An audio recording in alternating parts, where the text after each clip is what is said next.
사랑하신 주늘 계시옵소서. 기쁘고 기쁘도다 항상 기쁘도다 나 주께 왔사오니 복 주옵소서. 나 주께 왔으니 복 주시옵소서. 주 함께 계시면 큰 시험이기네. 기쁘고 기쁘도다 항상 기쁘도다 나 주께 왔사오니 복 주옵소서.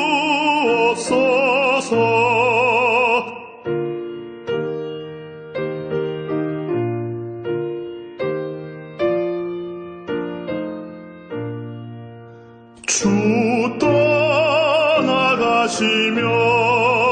내 생명 헛되네. 기쁘나 슬플 때 늘 계시옵소서. 기쁘고 기쁘도다 항상 기쁘도다 나 주께 왔사오니 복 주옵소서. 그 귀한 언약을 이루어 주시고 주 명령 따를 때 늘 계시옵소서. 기쁘고 기쁘도다 항상 기쁘도다 나 주께 왔사오니 복 주옵소서.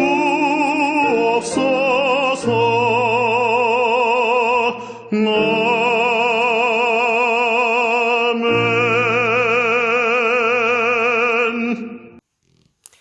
예, 오늘 함께 읽은 시편 90편을 시작으로 이제 106편까지 시편 총 150편 가운데 네 번째 책이 이제 시작이 됩니다. 우리가 그동안 시편을 계속 읽어오면서 거의 4달을 읽었습니다. 아직까지 2달 더 읽어야 됩니다. 이제 우리가 지금 3분의 1 아직 남았는데, 혹이나 우리가 시편을 읽으면서 그런 마음이 들 수 있어요. 그 내용이 그 내용 같고 다 비슷한 것 같고 약간 좀 지루하다 이런 마음이 좀 들 수가 있는데, 그래도 여러분 시편은 나은 편이죠. 나중에 이제 선지서 같은 거 읽으면 그때는 정말 읽을 때 좀 힘듭니다. 계속 우울한 이야기, 또 망하는 이야기, 저주 이야기. 그래서 제가 이렇게 선지서 같은 것은 예레미야 같은 거 얼마나 길어요. 50장도 넘는데 중간에 읽다가 이제 또 이렇게 신약도 읽고 이제 그렇게 했던 기억이 나는데, 우리가 시편을 읽으면서 한 가지 참 놀라운 것이 있습니다. 그것은 뭐냐면, 여러분 시편이 언제 쓰여진 책입니까? 다윗 같은 경우는 지금부터 3000년 전 사람이잖아요. 우리가 오늘 이제 모세의 시편인데, 이 시편에서 모세가 쓴 시편은 딱 하나 나옵니다. 오늘 90편 하나예요. 근데 모세는 지금부터 3600년 전 사람입니다. 그러니까 그 고대인들이 쓴 이 시가 우리가 지금 이 시편을 읽으면서 하나도 이상하지 않잖아요.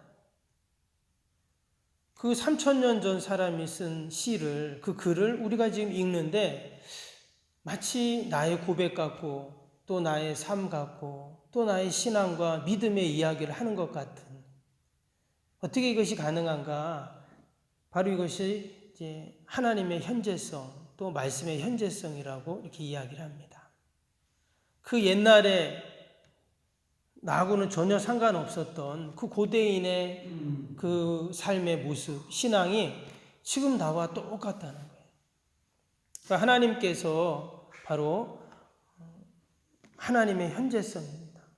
그때나 지금이나 하나님은 동일하게 우리의 하나님이시고 또 나에게 지금 말씀하고 계시고 이 새벽에 이곳에 성령 하나님으로 임재하셔서 여러분 나에게 지금 말씀하고 있는 줄로 믿습니다. 그래서 우리가 이 시편을 읽을 때 뭐 그게 그거 갖고 비슷한 것 같지만 결코 그렇지 않습니다. 하나님의 각 시편마다 또 매일 새벽마다 오늘 나에게 주시는 말씀이 있습니다. 그래서 내가 한 개든 두 개든 그 말씀을 내가 꼭 붙잡고 오늘 하루도 믿음으로 살아가는 복된 하루가 될 수 있기를 바랍니다. 오늘 시편 90편은 시편에 기록된 그 모세의 아주 유일한 그런 시편입니다. 우리가 앞에 보면 뭐 다윗의 시, 또 솔로몬의 시도 있었고요, 또 고라자손의 시, 또 아삽의 시, 뭐 여러 시편의 지은이들이 있었는데 사실 모세는 그보다 상당히 앞에 있었던 사람이잖아요. 그래서 이 저자에 대한 많은 논란이 있었던 시편이 바로 오늘 이 90편입니다. 그래서 이제 학자들은 뭐라고 말하냐면 이 시편 90편은 그동안 유대인들에게 계속 구전으로 내려오다가 다윗 시대 때 정리된 시편이다. 그렇게 이야기를 합니다. 전체적인 내용을 보면 민족의 어려움 가운데 모세가 기도하는 그런 내용이에요. 그래서 민족 애가시다. 이렇게 이야기합니다. 우리가 어제도 시편 보면서 민족의 아픔과 어려움 가운데 기도했던 그 시편이었는데 특별히 우리가 이 6월을 보내면서 이 시편 기자들이 그 민족의 아픔을 끌어안고 기도했던 것처럼 저와 여러분도 나라 민족을 위한 구국 기도를 늘 하는 기도의 용사들이 될 수 있기를 바랍니다. 특별히 오늘 시편 보면 여러분 10절 말씀 우리가 잘 아시죠? 10절 한번 볼까요? 밑에 10절 보시면 우리의 연수가 70이여 강건하면 80이라도 그 연수가 자랑은 수고와 슬픔뿐이요 그랬습니다. 어디서 많이 좀 이렇게 들었던 말씀 아닙니까? 장례식 때 이제 많이 인용하는 그런 말씀이죠. 근데 사실 이 시편은 장례식 때만 보는 그런 시편이 아닙니다. 이 시편 속에는 이 모세의 그 인생을 향한 깊은 통찰과 심오한 진리를 우리에게 보여주는 그러한 시편입니다. 먼저 우리가 모세에 대해서 간단하게 한번 생각을 해보면 여러분 모세는 참 불우한 시대에 태어났죠. 애굽에서 그의 민족이 애굽에 종살이할 때 태어나자마자 그는 석 달 만에 강물에 버려지는 인생이죠. 근데 하나님께서 은혜를 베푸셔서 그 바로의 공주가 그 모세를 건져서 그를 입양해서 그는 젊은 날 궁궐에서 이제 살게 됩니다. 근데 그가 장성하여 동족이 어려움을 당하는 모습을 보면서 애굽 사람을 죽이잖아요. 그래서 살인자의 또 삶을 살게 됩니다. 무려 40년 동안 살인자로 도망자로 그렇게 미디안 광야에서 살다가 하나님의 또 부르심 앞에 다시금 그가 이스라엘 백성들을 애굽에서 출애굽시키는 영도자의 삶을 그렇게 살게 됩니다. 그래서 120살 때 그가 하나님을 부르심을 받게 되는데 오늘 이 시편은 그의 인생의 노년에 지어진 시로 그렇게 알려지고 있습니다. 때문에 120년을 살았다면 여러분 긴 세월 동안 그가 얼마나 많은 우여곡절의 인생을 살았겠어요? 그러면서 그만큼 심오하고 인생의 깊은 해안과 통찰과 교훈을 담고 있는 시편이 바로 오늘 시편 90편입니다. 제가 어제 저녁 때 오후에 이 시편을 몇 번을 읽었는데 읽을 때마다 하나님이 주시는 그런 감동과 또 교훈이 다릅니다. 그래서 우리가 이 새벽에는 그냥 한번 쑥 읽었지만, 그러면 집에 가셔서 120년 동안 살았던 사람이 인생을 다 농축해서 다 마치 엑기스로 기록해 놓은 이 시편의 말씀이 어떤 말씀인지 몇 번을 이렇게 꼭 읽어보시고 또 다시 한번 묵상하실 수 있기를 바랍니다. 오늘 이 시편에는요, 모세가 지난 40년 동안 왕궁에서 살면서 있었던 왕궁의 영성이 담겨 있습니다. 또 40년 동안 미디안 광야에서 살았죠. 광야에서의 영성이 담겨 있고, 또 다시금 하나님의 부르심을 받고 다시 40년을 그가 하나님과 동행하면서 가졌던 그 영성이 이 안에 고스란히 다 담겨 있습니다. 과연 오늘 시편 90편을 통해서 모세는 어떠한 교훈을 남기고 싶었을까요? 첫 번째 1절, 2절 다시 봅니다. 1절, 2절 보면 주여 주는 대대 우리의 거처가 되셨나이다. 산이 생기기 전에 땅과 세계도 주께서 조성하시기 전 곧 영원부터 영원까지 주는 하나님이시니이다. 여기에 보면 하나님이 누구신가를 그는 가장 먼저 언급을 하고 있습니다. 120년 동안 살면서 많은 인생의 경험들이 분명히 있었을 텐데, 하고 싶은 말이 참 많았을 텐데, 당시에 가장 거대했던 제국, 애굽의 왕자의 삶을 그는 살았었는데, 또 미디안 광야에서 홀로 양을 치면서 외롭게 무려 40년을 살았었는데, 그리고 200만이나 되는 그 백성들을 이끌고 그 모진 광야를 지나오면서 그가 정말 할 말이 참 많았을 텐데, 그가 가장 먼저 하는 말은 뭐였습니까? 주여, 하나님을 이야기하고 있어요. 그리고 우리가 오늘도 만나는 모든 자들에게 또 내가 가장 먼저 해야 할 말은 주여, 하나님을 이야기할 수 있기를 바랍니다. 저도 오늘 아침에 딱 일어나서 가장 먼저 하나님을 생각하고 하나님을 찬양하고 또 하나님의 말씀을 이렇게 나눌 수 있는 것이 얼마나 감사한가. 아침에 와서 기도하면서 그런 생각이 들었어요. 그리고 오늘 하루 우리가 가장 먼저 할 말, 또 만나서 하고 싶은 말이 하나님의 이야기가 꼭 될 수 있기를 바랍니다. 세상 사람들은 온갖 세상에 잡다한 이야기를 하잖아요. 무슨 TV 얘기, 또 코로나 얘기, 또 연예인 얘기. 어떤 분은 항상 야구 얘기를 하는 분이 있더라고요. 만나기만 하면 야구 얘기를 하세요. 야구를 얼마나 좋아하시는지. 근데 저와 여러분은 늘 하나님의 이야기를 할 수 있기를 바랍니다. 특별히 오늘 모세가 이런 말을 하죠. 주여, 주는 대대 우리의 거처가 되셨나이다. 하나님이 우리의 거처라는 거예요. 그는 왕궁에도 살아봤고 광야 그 맨바닥에서도 살아봤고 또 지도자로서도 또 살아봤지만 그가 정말 거할 곳, 그가 있어야 할 곳, 그의 거처는 하나님이었다는 거예요. 그리고 우리가 정말 거할 곳이 어디입니까? 진정 우리의 인생의 거처는 오직 하나님밖에 없는 줄로 믿습니다. 왕궁에 살든 광야에 살든 초가 삼간에 살든 여러분, 우리의 성도들의 거처는 늘 하나님이에요. 내가 늘 하나님 안에 거하고 주님 품에 있고 주님 앞에 달려나가고 여러분, 주님 전으로 우리가 나오는 것이 가장 큰 은혜이고 복인 줄로 믿습니다.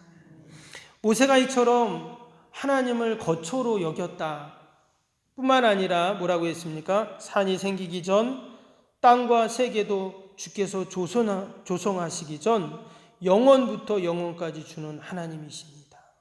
먼저 하나님은 창조주 하나님이었음을 이야기합니다. 그런데 하나님은 그 창조 이전부터 영원부터 영원까지 계신 하나님이십니다. 이런 고백을 합니다. 우리는 이 말이 별로 특별하게 와닿진 않죠. 왜? 이미 다 알고 있기 때문에. 근데 여러분, 모세는 어때요? 모세에게는 이러한 전혀 자료가 없죠. 그가 무슨 성경이 있었던 것도 아니고 누가 들려주는 것도 아니고, 그럼에도 불구하고 그가 어떻게 하나님이 창조주 하나님이시고, 아니 그 창세 전부터 계신 하나님이었다라는 것을 모세가 과연 어떻게 알 수 있었을까요? 이게 참 놀랍잖아요. 우리는 성경을 읽으니까 알고 늘 말씀을 들으니까 알지만, 그럼 모세는 그걸 어떻게 알았을까요? 그만큼 그는 하나님과 동행하고 하나님과 교제하고 하나님의 음성을 듣고 늘 하나님의 말씀 가운데 살았다는 것을 알 수가 있어요. 모세는 애굽에서 40년 왕자 생활하면서, 여러분 애굽이라는 나라는 마치 신의 박물관 같은 곳입니다. 어마어마한 많은 신과 우상들이 있는 것이 그 애굽이죠. 그래서 우리가 10가지 재앙이 나오잖아요. 근데 그 10가지 재앙이 뭡니까? 애굽의 모든 신들에 대한 하나님의 심판이었거든요. 나일강, 피, 개구리, 이파리, 나중에 그 왕자가 죽는 것까지 해서, 장자의 죽음까지 해서 그 모든 것이 애굽의 신들이었어요. 그 외에도 또 많은 애굽의 신들이 있었습니다. 그래서 마치 애굽은 신들의 박물관과 같았다, 이런 이제 표현을 하는데, 그 많은 신들을 그는 분명히 알고 있었을 거예요. 배웠을 겁니다. 그런데 그 애굽의 모든 신은 진정한 신이 아니라는 거예요. 오늘 그가 고백한 것처럼 진정 여호와 하나님만이 참 신이다 하는 것을 그는 고백을 하고 있습니다. 오늘도 신 중에 신이시고 참 신이신 그 여호와 하나님께서 저와 여러분과 함께 하시는 줄로 믿습니다. 또 한 가지는 3절입니다. 3절에 보시면 주께서 사람을 티끌로 돌아가게 하시고 말씀하시기를 너희 인생들은 돌아가라 하셨사오니. 여기 보면 우리 인생이 어떤 존재인가를 이야기합니다. 우리 인생은 티끌로 돌아가는 인생이다, 이렇게 이야기했어요. 여기서 티끌이라는 말은 아드다카라는 단어인데요, 먼지라는 단어입니다. 또는 파멸이라는 단어예요. 한마디로 우리 인생은요, 소멸하는 먼지와 같이 결국은 다 사라지는 존재다라는 것을 말합니다. 근데 정말 그렇죠? 우리가 이렇게 살고 있지만 언젠가는 죽을 텐데, 죽게 되면 우리를 화장하든 땅에 묻든 나중에 어떻게 됩니까? 다 한 줌의 재가 되고 흙이 되어서, 그리고 더 시간이 지나면 완전히 다 소멸되어 버리죠. 이것이 바로 우리의 인생입니다.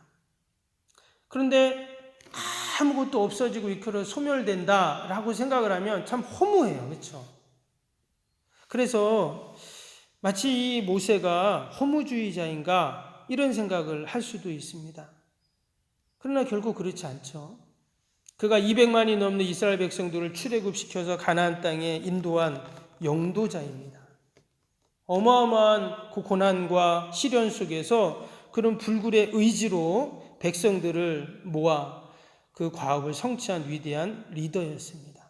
그런 사람이 허무주의자다, 어울리지 않죠. 그런데 그가 이처럼 우리 인생에 대한 통찰로 또 깊은 신앙의 영성으로 우리는 다 티끌로 돌아가는 인생이다, 이런 얘기를 했다는 것은, 이것은 진정한 솔직한 정직한 고백이다라는 것입니다. 때문에 한 줌의 흙으로 먼지로 소멸할 수밖에 없는 허무한 우리의 인생 가운데 정말 우리가 어떻게 살아야 하는가를 이야기하는 것이죠. 그게 오늘 12절에 나옵니다. 12절 한번 보시면 우리에게 우리날 계수함을 가르치사 지혜로운 마음을 얻게 하소서. 그가 이제 이렇게 기도를 했어요. 하나님, 지혜로운 마음을 허락하여 주옵소서. 마치 소멸할 수밖에 없는 우리의 인생인데, 하나님, 그렇게 우리가 허무하게 끝나버릴 인생으로 살지 않게 하시고 이 땅에 사는 날 동안 하나님의 지혜를 주셔서 지혜로 이 땅을 하나님 살아가게 하여 주옵소서. 그는 기도하면서 그 지혜로움이 바로 13절부터 마지막 절까지 나오는 그러한 내용들입니다. 하나님이 주신 지혜로 이 땅에서 어떻게 살아가야 하는가. 특별히 14절에 보면 아침에 주의 인자하심이 우리를 만족하게 하사 우리를 일생 동안 즐겁고 기쁘게 하소서. 오늘도 하나님께서 이 새벽에 주의 인자하심으로 우리를 만족해 하시고 우리가 오늘 하루도 기쁘고 즐겁게 살아가는 복된 하루가 될 수 있기를 바랍니다.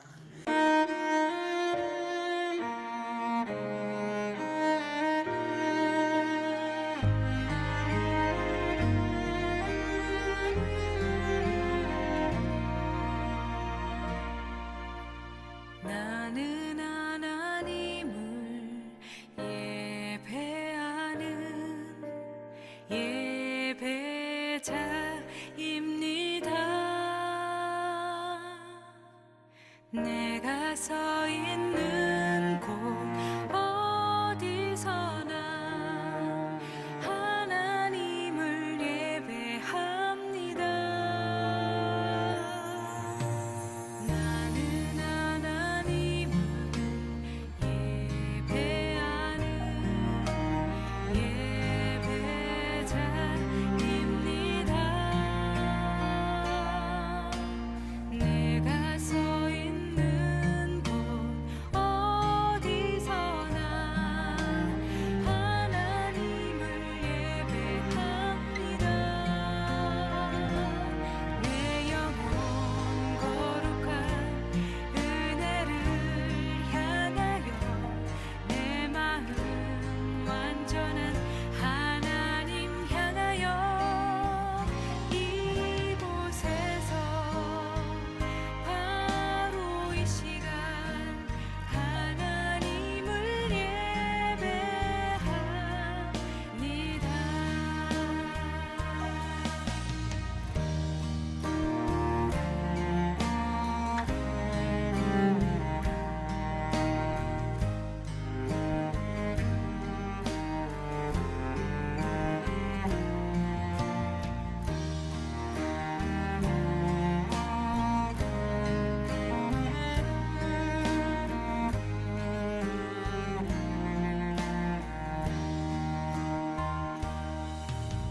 나는 하나님을 예배하는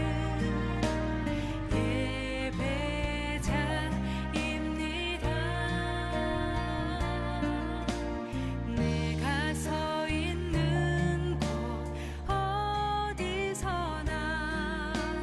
하나님을 예배합니다. 내 영혼 거룩한 은혜를 향하여 내 마음 완전한 하나님 향하여 이곳에서 바로 이 시간 하나님을 예배합니다.